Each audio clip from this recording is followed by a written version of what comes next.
All right, well, I know I introduced myself at the beginning, but for all of those of you who might be watching this recording, I'll do it again. Nisha Sajnani joining you here from New York University, where I direct the program in drama therapy and the theatre and health lab, and also co-founded and co-direct the Jameel Arts and Health Lab, established in collaboration with the World Health Organization. And I'll be telling you a little bit more about that as we go.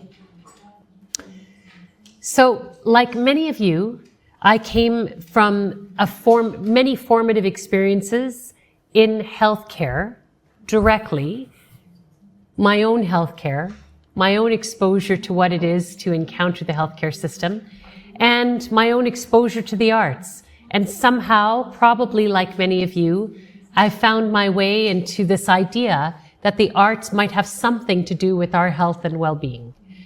And that led me to an undergraduate degree in theater and psychology, after which I Googled theater and psychology, and I found you, this tribe. Of course, there was one program in Canada, it was in Montreal at the time, and it had just started. And it had started 2 years, like the previous year, so by the time I would get there, I would have been in the 3rd class. So very young program, right? It started in 1998.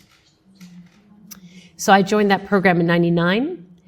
But my story starts a little earlier in the sense that in terms of some of the formative threads that I bring into my work, I'll also let you know that I come from a family of immigrants to Canada, that my parents were born in Sindh, Pakistan, but they were born in 1947, a moment that really mattered because there was a dividing line that was carved between India and Pakistan.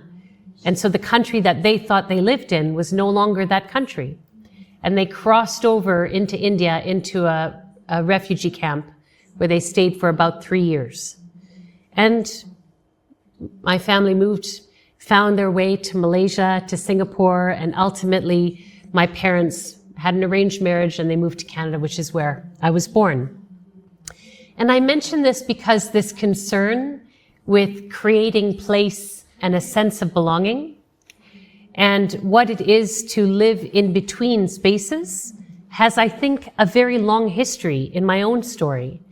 And I would actually offer that for anyone who has found their way into this field, that somewhere along the path, you too have built up some muscle of being in the in-between. Because it's hard to stay in the in-between, but you've developed some capacity to do it. And I feel like I've developed some capacity to do it where it's no longer a deficit. It's also a strength. It's also a strength. So, I grew up in Edmonton, Alberta, dans l'immersion française. C'est pour ça que je peux parler un peu de français, mais je vais arrêter. Je sais que je vais faire des fautes. Okay, bon. I'll try. I'll build up some courage around it. And I studied acting, and I fell in love with the theater, even though my mom, maybe because she didn't have as much opportunity to study the arts herself, she made sure that we played the violin, studied the piano, drew, wrote poetry, put me in art classes and dance classes, but I fell in love with the theater. Probably like you.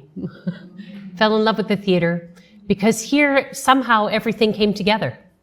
You could have the scenography, and you could have the costumes, and you could have the many roles, and you could have the scripts, the writing, right? And you could bring all of this to life. At the time, I also started volunteering with an applied theater company, or what was called popular theater in Canada, which is the use of theater for social ends, comme un théâtre d'intervention. And I'm not sure if that's something that you're familiar with. Some of you are nodding. But in Edmonton, it was getting pretty popular that people would use theater-based exercises and games to facilitate an exploration of themes. And I would do this with other youth. And as I said, that brought me into my career path because I became really curious about not only what was happening front stage when I was acting, but also what was happening backstage, where we were creating a very quick community together, right? These are just a few images from that time of acting, of being in Edmonton. And then the circle that you see on the screen is a little further along in the story. I had trained as a drama therapist. I had been teaching a little bit at Concordia's program for drama therapy, and I worked with the law department, and we had law faculty and theater faculty and drama therapy faculty that brought students to Bangalore, India, to work with a university there to explore different themes that were important to them. So here we were trying to link the psychological with the social, with the economic, with the legal. And the biggest issue that they wanted to work on in 2006 in Bangalore, can you guess what the issues were? I don't know if anyone's traveled there, but the biggest issue they wanted to work on at that time was access to water. There were many important issues, but access to water was right up there. And so there we were creating scenes in the middle of that circle about water. But the performance is not only in the middle, the performance is also the outer ring, isn't it? It's the fact that there's a pause that's created. So there's a ring of attention, a different kind of performance where there is a reflection that's enabled. And it's a potential space. And that potential space is something I've gotten really curious about in my own research. What is it that's happening when we put something into action like this? When we create an enabling environment for reflection and action? So I pursued my doctorate in drama therapy, but also in the social economy. I did other graduate training in the social economy, which got me curious about the social determinants of health. Like, for example, people's access to water, and access to housing, and access to safe employment, and the conditions under which people are living and working, the conditions under which we're born, we age, we live, we work, we pass away. The social conditions or the social determinants of health. The bigger picture. All right. So, and as an educator, I would say I've looked for many opportunities to try to expose students to the kinds of experiences I had, like the ones in Bangalore. Because when you travel, why do we travel? Why do we travel? Why do you travel? For culture? For what? To see another culture? To exchange? A new perspective, right? You get to see something different from your everyday, right? But also everyday things seem heightened. Like I was standing outside a moment ago and there were wildflowers. And I thought, wow, look at these wildflowers. Now, in New York, there are wildflowers that are growing through the cracks of the concrete. They don't look anything like this at all.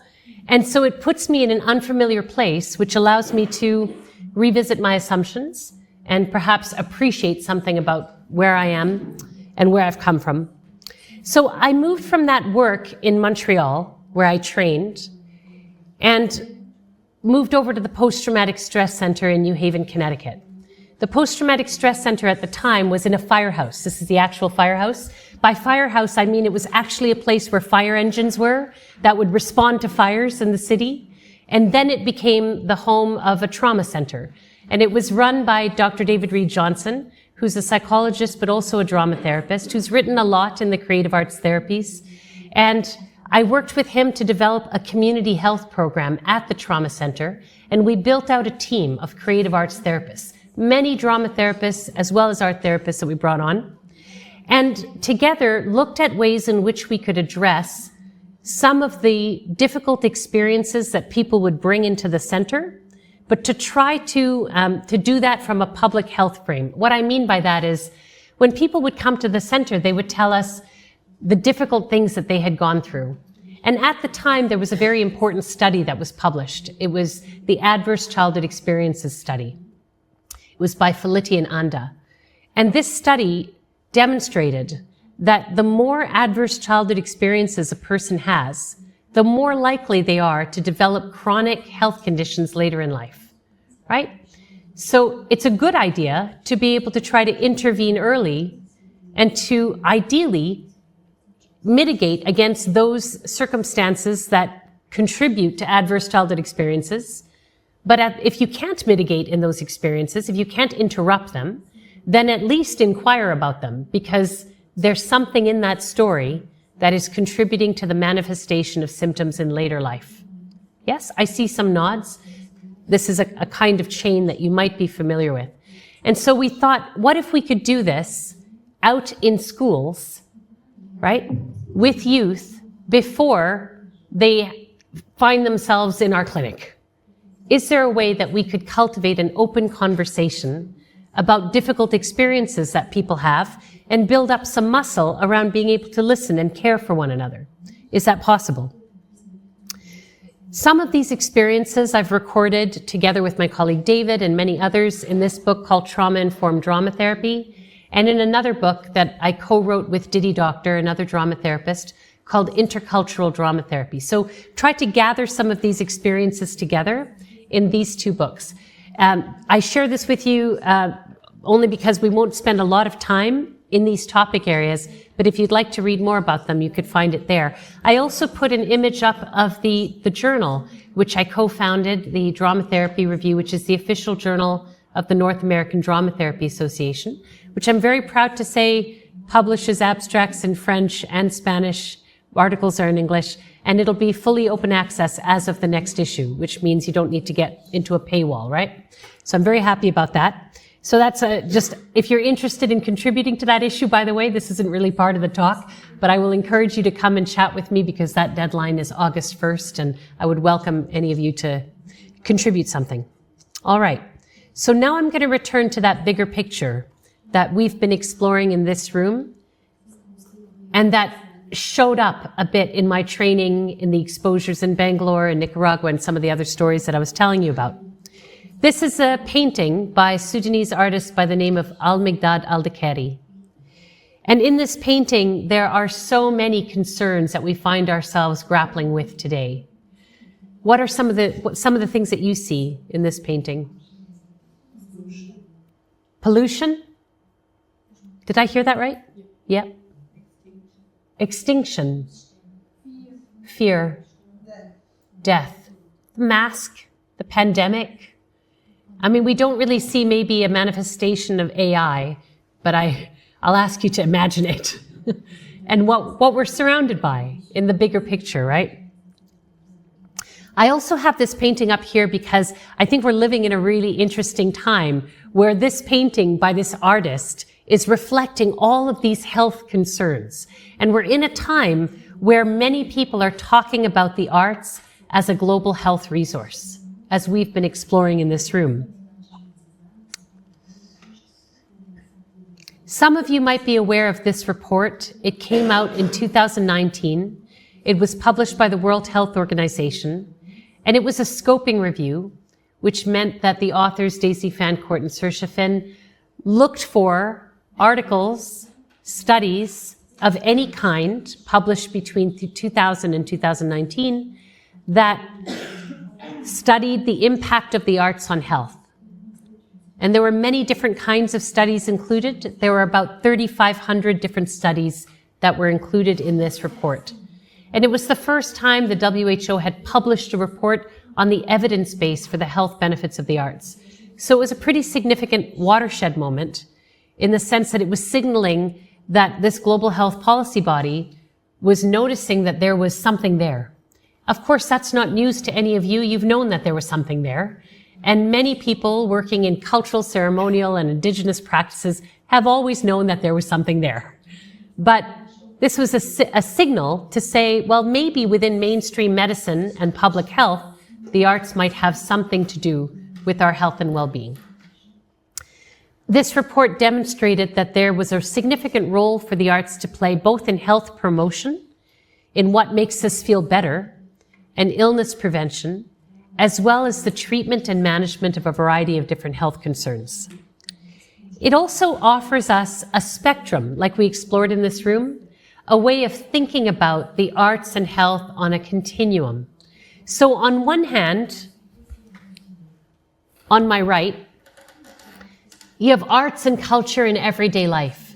The festivals that you might participate in, maybe some of you participate in a knitting circle or a crafting circle of some kind. This is just arts in everyday life. It's just what the arts are doing without any intervener, without any facilitator. It's your engagement with this symbolic creative process that is health promoting, right? So it's non-directed. We could think about it from a health promotion angle. Because it's just lifting you up. It's giving you a boost of energy, and it brings you into contact with other people. It stimulates you cognitively. It activates you physically, right? It can move you emotionally, like listening to a song in the car. It can move you emotionally. It's doing all of that without any facilitation. It's just, the arts doing what they do. And then if you continue down the continuum, you get into more directed forms of arts, right? Like arts in public health. This is where we might use the arts to communicate health messages, or we might use the arts like they are being used by many physicians around the world. Social prescribing is becoming more and more popular. And the subset of social prescribing is arts on prescription, which is exactly what it sounds like. Can I just have a show of hands? Has anyone heard of social prescribing or arts on prescription? All right, so there's like 4 or 5 people in the room. The idea behind social prescribing is that a healthcare provider, but it doesn't have to be a healthcare provider. It could also be a community worker. And frankly, you can prescribe this for yourself. But social prescribing is typically a health provider prescribing non-pharmaceutical solutions, a non-pharmaceutical activity, because they know it has health benefits. So imagine your doctor saying, you're feeling a little down these days, and you're feeling a little stuck, and your body's feeling a bit rigid. Have you thought about a dance class? Have you thought about a dance class as medicine, right? Have you thought about participating in a drawing class? Or maybe in Montreal, doctors are able to prescribe museum visits and patients get museum passes. And this is also happening in other parts of the world where people are being prescribed culture. Go participate in this activity because viewing it or making it is going to be life-giving. Generally, right? In a general sense. And then if you keep going down the continuum, you get to even more specialized, even more targeted forms of care. And of course, this is where you'd have creative arts therapies, right? Because creative arts therapies along this continuum are highly skilled, trained professionals who know how to use their art within a psychotherapeutic or rehabilitation or a clinical relationship. So they are specialized, you are specialized in the use of your craft in the context of setting goals and working along a process of change. Yeah, I see nods in the audience. So all of us along this continuum, or rather I should say, there are many professionals, there are many people, there are many actors, from individuals living their own lives, to nurses incorporating the arts, to social workers incorporating the arts, to public health practitioners using the arts, to creative arts therapists, to dance teachers who use dance to support people with Parkinson's disease, right? That make up an ecosystem, a field with many different flowers. And creative arts therapists are here along this continuum. Earlier in this room, we were exploring whether that's a good thing or not. Do we feel excited about that? Or do we feel worried about it? Is there something we need to protect? Or is there something more to gain by adapting and incorporating this kind of continuum approach?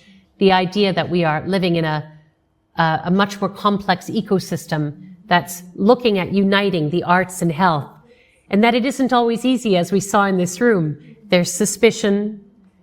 There might be a common goal. Somebody earlier said, well, we were a bit suspicious of each other until we found something in common. Like, for example, we have a common desire to support people with respiratory conditions. And as a singer, I know that my singing practice helps me breathe better. And this respiratory therapist is interested in the same goal. Can we work together towards that same goal? So, given the WHO's interest in this area, we formed, and I'm skipping over a few steps here, but we formed a new arrangement. We formed a relationship between NYU Steinhardt, which is the school I'm coming from, and the World Health Organization headquarters, as well as the Regional Office for Europe. And why the Regional Office for Europe? That was the office that had published that report. So really, they were the ones that had made the furthest steps in saying there's a relationship here between arts and health, right? So you have the World Health Organization, Community Jameel, a global philanthropy that's interested in advancing science around the world, NYU Steinhardt, and Culture Runners, which is an artist-led organization that is based in London, led by Stephen Stapleton. So together we formed this lab called the Jameel Arts and Health Lab, and it works as a kind of technical team to mobilize the arts as a health resource, to give it some shape, to give it some activity, uniting around this definition of health that the WHO put out in 1948. Earlier, we were exploring a definition of health in this room, right? The WHO's definition of health is that it's a state of complete physical, mental, and social well-being, and not merely the absence of disease. One thing I'd like to highlight there is that it's not only looking at what's wrong, where the deficits are, but also what is working well. How do we support well-being? Of course, this definition has also been critiqued because nobody really lives in a complete state of physical, mental, and social well-being. All of us are afflicted in some way. And for the most part, people talk more about managing one's health more than a complete and fixed state of health. What helps me manage my health, right? I can be living with a chronic condition, but still feel pretty healthy, right? I could be living with a particular kind of disability and still say, listen, I experience a lot of well-being in my life, right? One doesn't have to, I know no one that could say they have a complete state. I wonder if you do. I had a mentor once who used to say to me, I've yet to have a patient tell me that they were born without causing their birth parent any pain, and they grew up and they had a perfect childhood and they had the perfect number of pets and they did really well at school, and then they met the person they loved and they got married and they had enough money to buy a house and they had a great job and it paid them really, really well. And then when they decided to retire, they had enough money to retire and they retired and they went on vacations here and there and just had a beautiful time. Do you know anybody with that story? I mean, maybe you do, and they're very lucky. But for the most part, we struggle. So the assertion that we're making here is that this definition is best realized when we incorporate the arts, right? That a holistic vision of health and well-being incorporates this activity that we've been doing for millennia. Because we really have to ask ourselves, if the arts have nothing to do with our well-being, with our survival, then why are we doing it? Why do we keep making marks on walls? Why do we keep coming up with stories? Why are we singing? Why? What is that about? Does it have anything to do with our survival as a species? Does it? I mean, this is a question I think we really need to ask ourselves. Why do we keep arting? I don't know if that translates well, but why do we keep arting, right? So if this is a human behavior and a human activity that we keep doing, then shouldn't it be part of what we understand makes us human and the healthiest humans, the fullest humans that we can be? So the lab is constructed with a mission to measurably improve lives through the arts.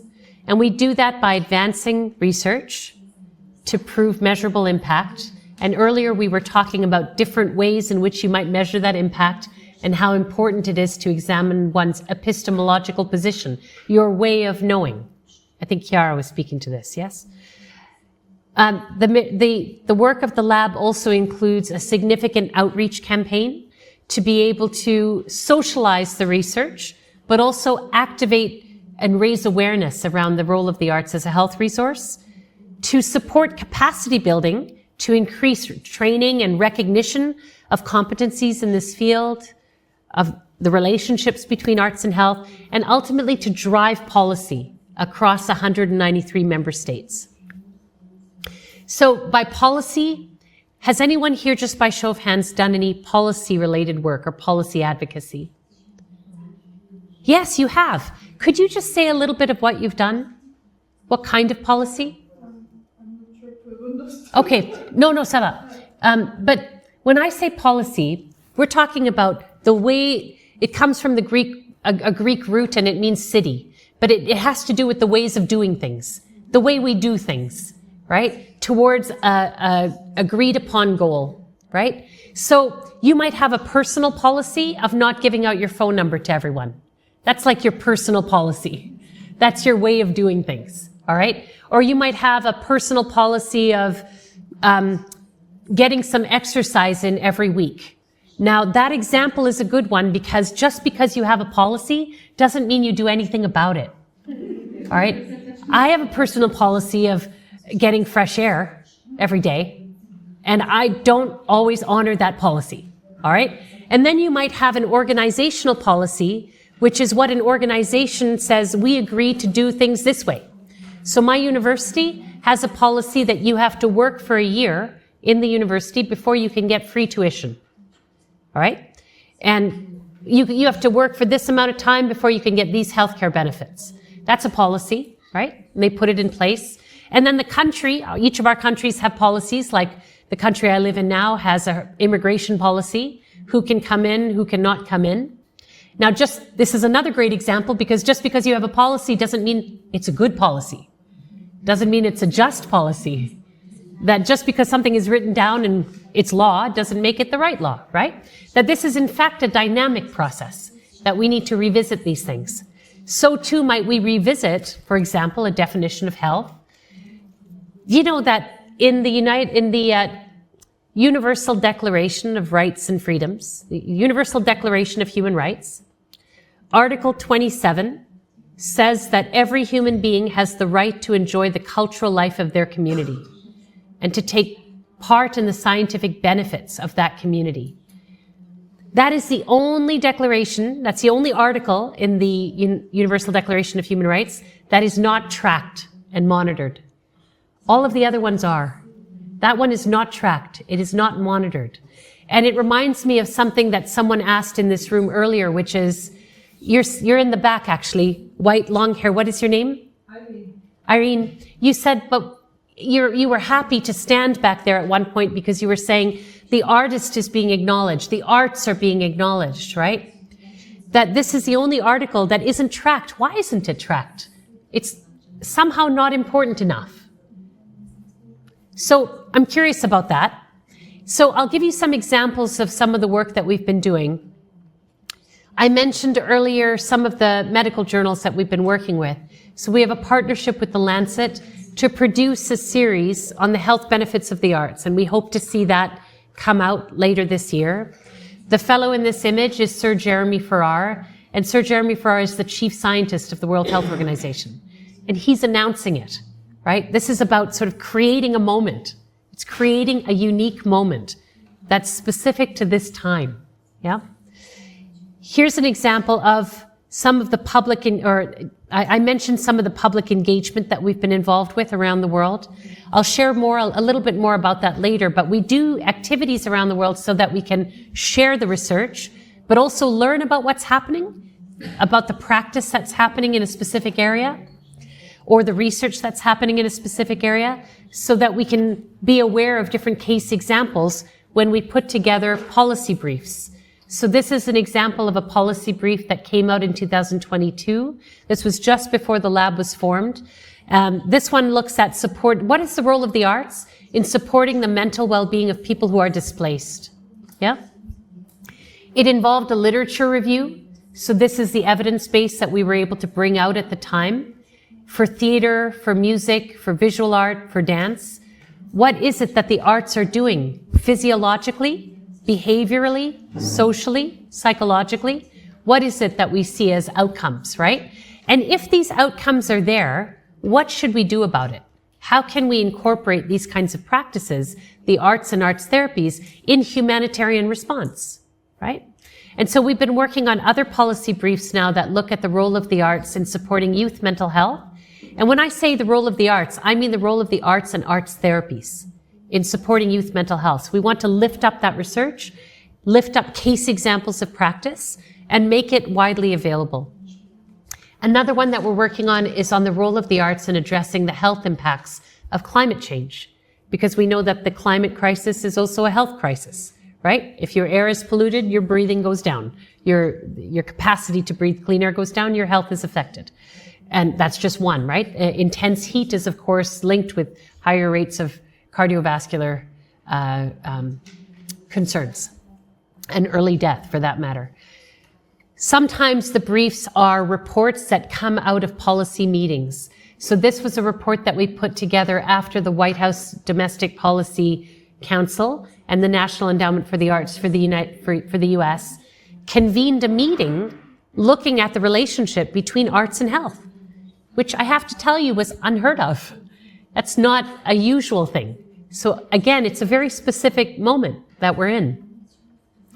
The other way that we've tried to mobilize this research and to raise awareness is through films. So we've been creating a series of films that focus on a protagonist who is dealing with a particular set of circumstances, who works through one of the arts or arts therapies, and then you find out what happens to them, and then we point you to other resources. I'm going to show you one from Norway.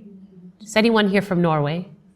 Might be the only one to understand this film, but there are subtitles, and I'm going to try to enlarge it so that you can see it.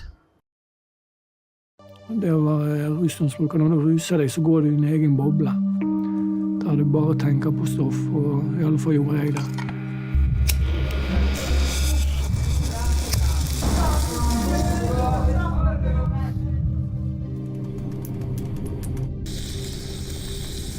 Det er ikke noe liv. Det handler om å overleve. Den beste måten jeg kan beskrive liv i rus på, det er som å sitte i en T-bane i Oslo, der du går av stopp etter stopp. Hvert stopp så henter du deg nytt stoff, så er det ned i T-bane igjen. Neste stopp opp av piller, og så ned igjen, amfetamin ned igjen. Det eneste du tenker på, det er rus. Jeg heter Arve, og jeg har vært rusmisbruker i 15-20 år.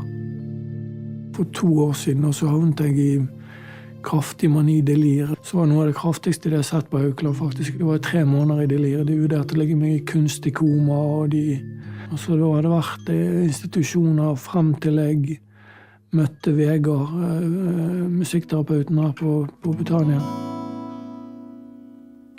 Jeg heter Vegard Vikne, og jeg er utdannet musikkterapeut ved Grieg Akademi i Bergen. Jeg møtte Arve for første gang på min jobb på psykoseavdeling, og da var han på et veldig mørkt og usammenhengende og veldig innadvendt sted. Han var vanskelig å få kontakt med på sett og vis. Han så mye ned, og han snakket veldig lavt, husker jeg. Og i starten av vår prosess i musikkterapi, så var hovedfokuset å skape en trygg og avslappet atmosfære, hvor musikken og interessen og ressursene til Arve var i fokus. Du har alltid vært der, jeg har aldri vært nær. Du har alltid vært der. Vært der? Ja. Vært der. Jeg har aldri vært nær. I musikkterapi så jobber vi mye med identitet. Jeg tror at det å fokusere på sterke og friske sider, det er med på å mobilisere opp en mer positiv identitetsfølelse. Ja, det blir stilig. Ja, det blir dødsstilig. Jeg har vært i behandling 18 ganger og aldri prøvd musikkterapi. Det er ikke det samme som psykologtime, det er noe helt spesielt. Det gir så mye. Nå er ikke jeg bare en tidligere rusmisbruker, men jeg er faktisk en som lager sanger, og det på en måte kan være en del av den nye identiteten min. Så det er viktig for meg. Så det vi vet er at sterke musikalske opplevelser, spesielt sammen med andre, det utløser dopamin i hjernen, og det påvirker hjernens belønningssenter. Og sånne opplevelser i en sånn tid, der man går gjennom en sånn sorg, det tror jeg kan være enormt meningsfullt. Jeg har ikke sunget foran folk før, så det både gleder og gruer meg veldig til.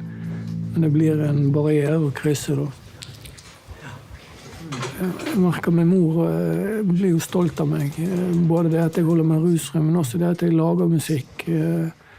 Og Gud, det er deg som har laget denne. Gud, så fint du synger og sånn og sånn. Velkommen. Dette er jo første gangen. Første gang jeg spiller foran noen, ja.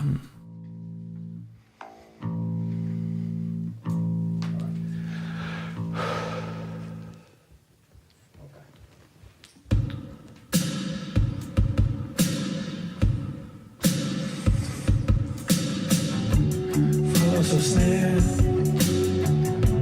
faller så sned. Ser på menneskene flyter forbi. Neonlysene som tar opp all tid. Faller så sned, faller så sned. Takk.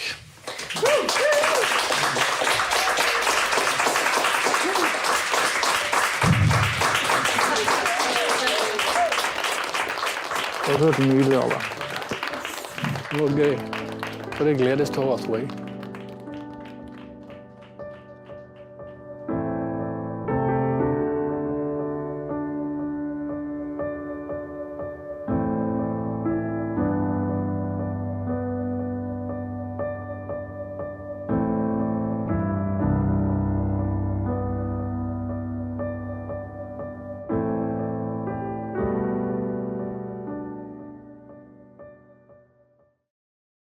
So that was one on music therapy. Can you imagine one on drama therapy? You'd have to think about where could it take place in the world? What story would we want to highlight? So I like this one, especially here as I'm speaking with you, colleagues in drama therapy. Let's see if I can open that again, hey? Because there are many elements of Arve's story and what he does that I think drama therapists can recognize.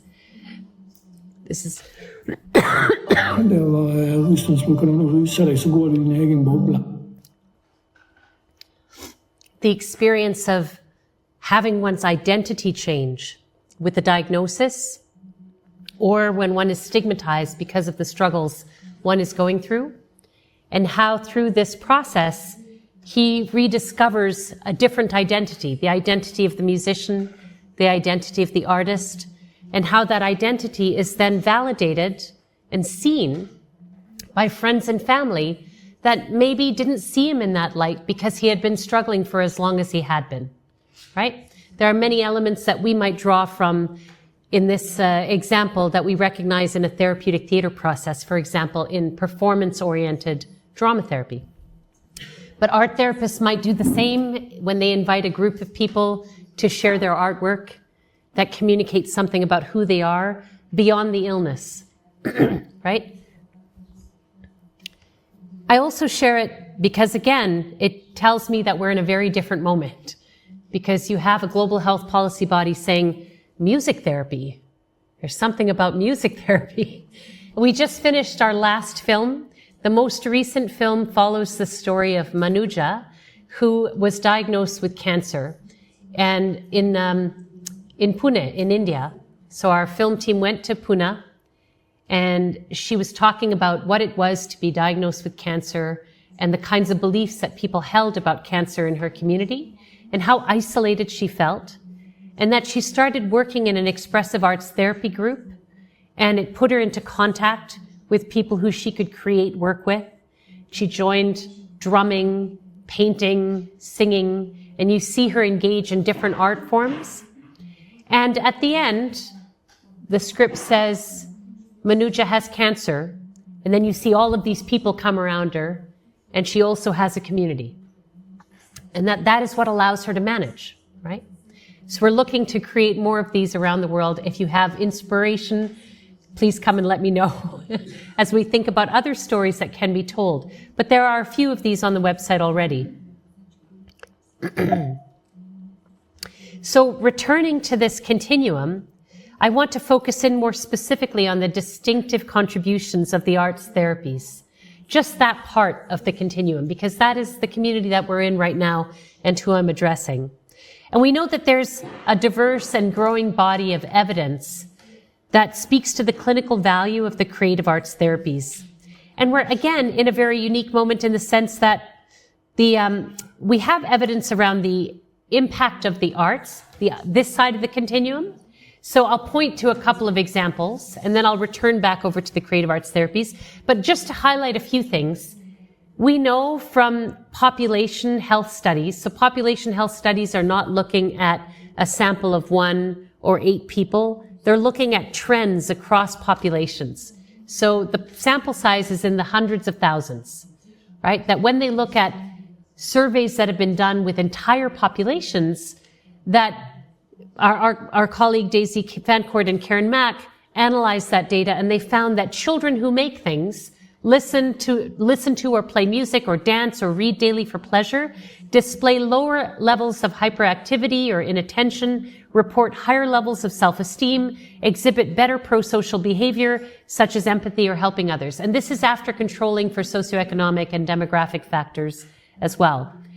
A great argument for keeping arts in schools, right? Great argument for that. Adults experience a decrease in anxiety, biomarkers for stress like cortisol, and depression after 45 minutes of arts engagement, right? That if one immerses themselves, and again, you might say, well, maybe this adult over that adult. So this is more looking at, in general, in the groups that they observed, that after 45 minutes, people's sense of well-being was boosted, right? Their level of stress was down.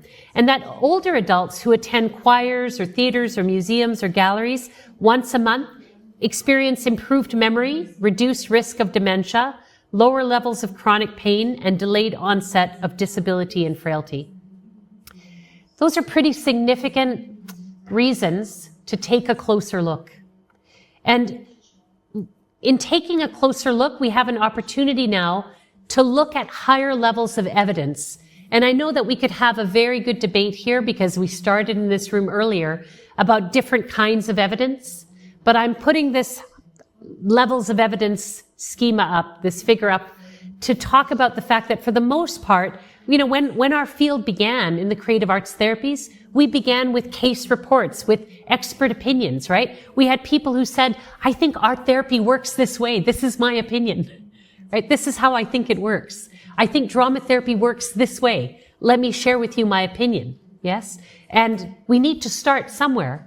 And then we move to case reports, like when I use drama therapy, or music therapy or dance movement therapy with this particular group of people who are dealing with this issue, this is what happened. It's like a case report, right? And then we might move to case-controlled studies. We might take a look at the impact of drama therapy in one particular cohort, right? One particular case example with an N of 1 or with a small group. We might take a look at whether we see the same thing in different groups all dealing with the same thing, like a whole cohort of people who are struggling with anxiety, let's say. Do we see the same kinds of outcomes? Now, there are, of course, questions we can ask as to how do we measure that? Observationally, are there certain validated measures that we might use? We might get to the point where we say, okay, we're going to use this validated measure for depression. We're going to do it before we do drama therapy. We're going to do it again after we do drama therapy, right? We're just going to do a cohort study or a single subject study where we take a look at whether the needle moves with regards to depression before and after drama therapy. Or if we wanted to increase the rigor of the scientific approach that we're taking, we might randomize groups. We might say, randomly, you're on this side of the room, and randomly, you're on this side of the room. Over here, you're going to experience 6 weeks of drama therapy. Over here, you're going to experience care as usual, right? Something of equivalent value. And then we're going to see which one, what happens on the other side with regards to the depression score. Because we want to get better at being able to say that it's the drama therapy doing it, right? Because otherwise, we could point to any number of factors. The social connection, the fact that people are doing something that they enjoy. Well, they could be knitting. You might get the same result, right? It's not terrible if you get the same result, because then it's just a matter of preference. Do you want to participate in this or do you want to participate in that? Or you might start to get, if you get enough of these studies, you're able to do something called a systematic review or a meta-analysis where you're able to take a look at studies across the board and look at trends in those studies. What are the themes? Now, we're at a point in time where over the last decade, there are many systematic reviews and meta-analyses that have been published in the creative arts therapies. Again, we're in a very unique moment in time. In drama therapy, our colleagues Renat Fenegershal and Hodor Kibi led an integrative review that demonstrated in looking at the studies, right? An integrative review is pulling from different kinds of studies, both qualitative and quantitative, and saying, what can we tell about the impact of drama therapy when we look across the board?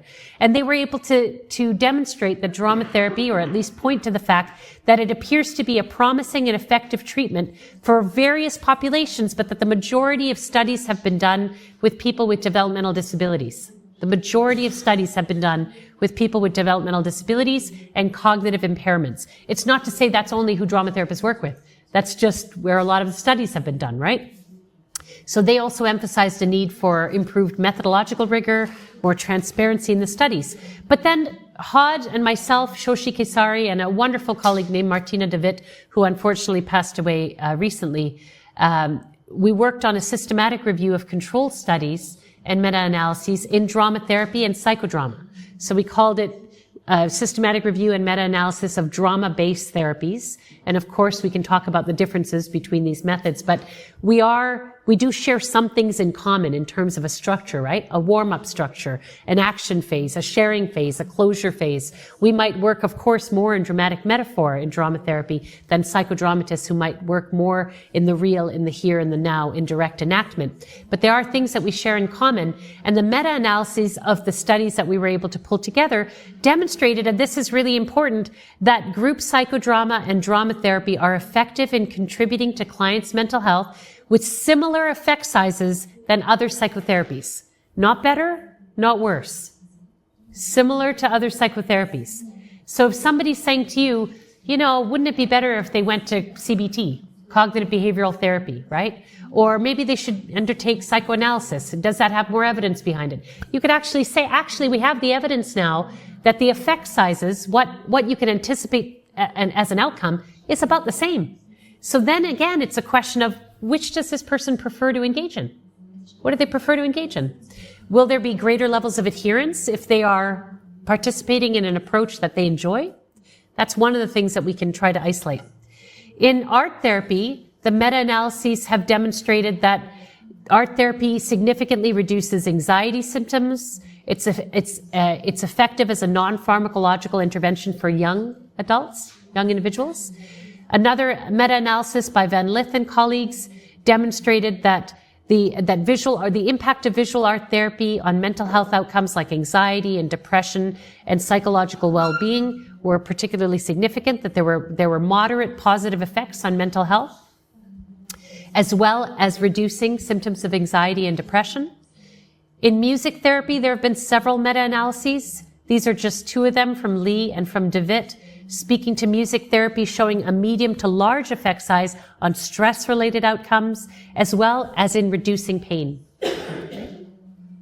In dance movement therapy, our colleague Sabine Koch demonstrated that in this particular meta-analysis that DMT was effective in significantly reducing depression and anxiety and improving quality of life. So we have some really interesting evidence in front of us. The question becomes, how shall we mobilize it? What shall we do with this? How do we move it towards some of the challenges? How do we recruit it to address some of the challenges that we're up against? Some of the challenges that you mentioned in this room earlier had to do with recognition, right? It had to do with, is there a job line for a drama therapist or an art therapist, a creative arts therapist in the hospital or in the schools that you might be working in? I understand from my conversations with Lucy and Bridget that creative arts therapies are actually, you have a scope of practice, that it's recognized, that it's embedded within complementary insurance payment schemes, that there is that option, which I would say is not the case for many countries, that you're much further along in terms of implementing the creative arts therapies. But you still come up against challenges in terms of feeling like you're authorized to be in your professional skill set and actually use that skill set in your places of work. Yes? Am I reading that right? Yeah. So there are a number of challenges that come up. One has to do with implementation. Like, how do we ensure that these good benefits of the creative arts therapies are made available to the widest number of people? Because if we know that they're doing good work, there is an equity issue to be concerned with here, right? It's the same thing with the good science around arts and health. If we know that exposure to the arts tends to boost quality of life, can help people self-regulate, can address anxiety. Never mind with a creative arts therapist. I just mean engaging in the arts, right? Then shouldn't that be made available to everyone everywhere? Yes?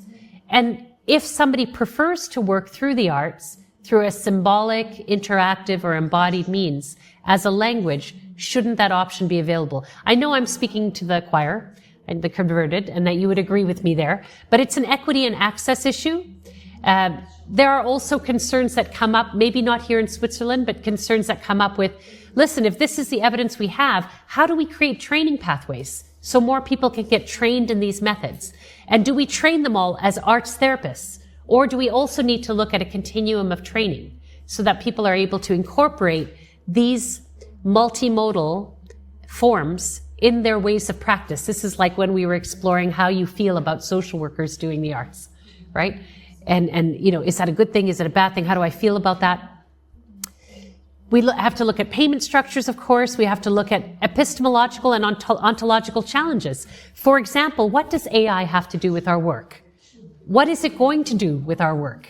I know that I have students who use ChatGPT to create short scenes that they then use in an online teledrama therapy group with a group of adults with Parkinson's. And they come up with the beginning of scenes about a specific topic, and then the group tweaks it, they edit it, and then they bring it to life. And it's fantastic. Now, of course, they could go and write out the scenes themselves, but they've been using AI, and the group has now started using AI to do it, which to me seems like a positive manifestation of how we might incorporate AI in our work. But I wonder about AI, and I wonder about teletherapy. The evidence actually speaks to the fact that many people find online therapy to be accessible. It allows them to interact with therapists when they otherwise might not be able to.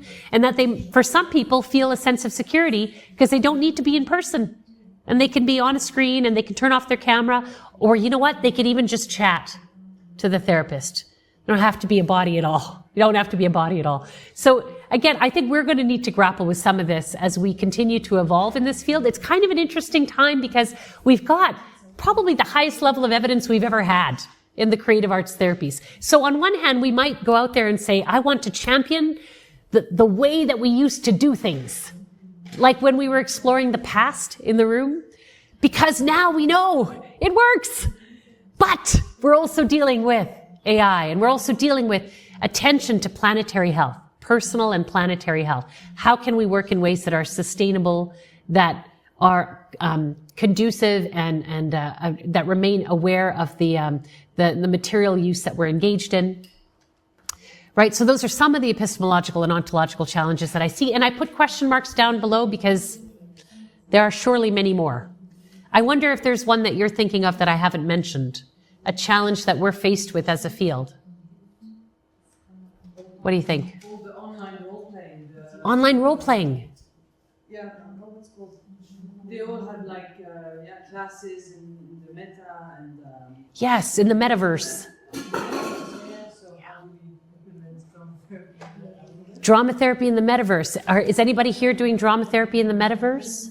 I want to try. You want to try? Okay. No, but it's a challenge. Yeah. Because they meet there and they have a real life. Yes. In there and this and Yeah. parties and Many more people engaged in role play in video games than they are in any other form of role play. Well, except for the role play of everyday life, of course, but yeah. Okay. Right. So there are some other challenges that we're faced with. So I've been exploring this question of what are the health outcomes attached to the creative arts therapies, right? Who is it working with, when, and what are the outcomes? But we could also be asking ourselves a different kind of question. We could also be asking ourselves, how? How are the creative arts therapies working? Why are they working? Why are they facilitating change? How does drama therapy facilitate change? Right? What are some of the core processes and therapeutic factors? What are the enabling factors that are bringing about the outcome that we saw in that earlier study, in that integrative review?